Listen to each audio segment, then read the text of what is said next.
Now it's time for today's focus on the programme. And from 1972 until 1993, more than 300 tonnes of chlordecone was sprayed on Guadeloupe and Martinique's banana plantations. Now it is a highly toxic pesticide, and even though it is 25 years now since farmers stopped using it, it's still generating a health and environmental crisis in the French West Indies. Today, the two islands have the highest rate of prostate cancers in the world, and premature births there are 4 times higher than the national average. Our correspondents Edward Hayward and Celine White report. Locals say despite ample scientific evidence, the French government has ignored the impact the pesticides have had. With 80,000 tons of the fruit exported each year, Martinique's banana trade is key to driving its economy. But the business has come at a high cost. Banana plantations are accused of spreading poison deep in the land and water of Martinique. We're in the middle of a banana plantation where they've been using an organochlorine pesticide called chlordecone since 1972. It's an ecological catastrophe and a health disaster because 92% of the population has been shown to have traces of chlordecone in their bloodstream. BOUTRIN, a lawyer from Martinique, was the first person to link the toxicity of chlordecone to the effect it was having on people's health. As early as 2007, he exposed the slow poisoning of Martinique's human population. For decades, our drinking water was full of chlordecone. The food was contaminated. That's just what happened here. In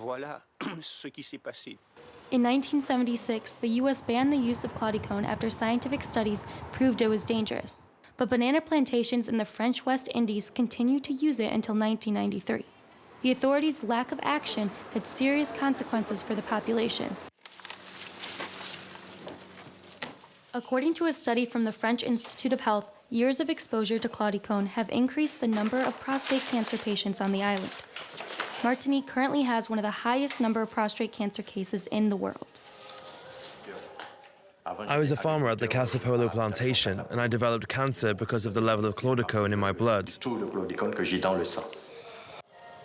Francois VAILLANT is one of the 10,000 farmers who worked without any protection on the banana plantation for years. Nobody told us it was this serious. We know it's poisonous and we should have been more cautious. But you know, employers don't tell us those things.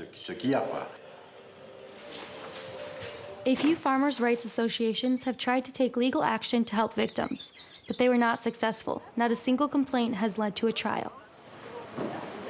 But Josiane Jos Pelage refuses to give up. Working in a maternity ward, she saw all too well the impact of chlordecone on the population. I worked here for 7 years. I was a pediatrician in this ward, and at that time we saw so many premature babies.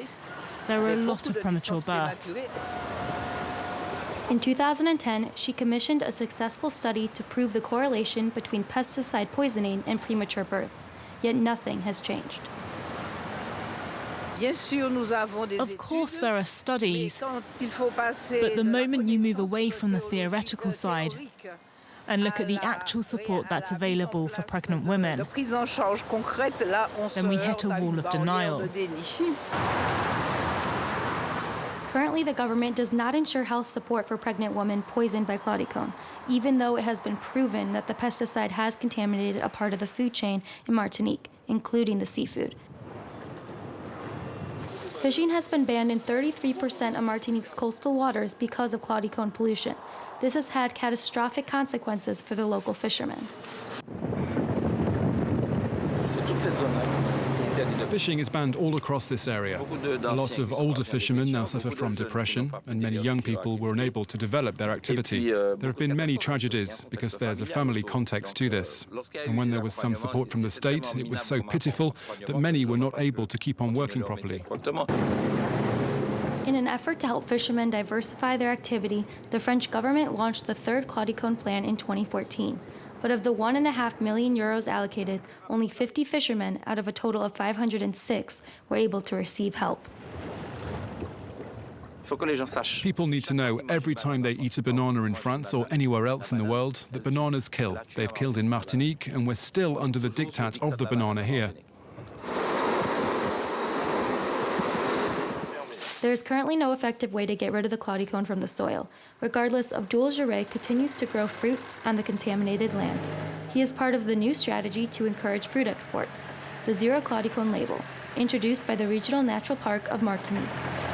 Fruits that grow above the ground are considered toxic-free since chlordecone cannot travel through tree trunks. The plants that I grow don't contain any traces of chlordecone, and several laboratories have confirmed this. It is possible for us to get our act together, and it is my earnest wish that we ensure that future generations are guaranteed products that won't damage their health.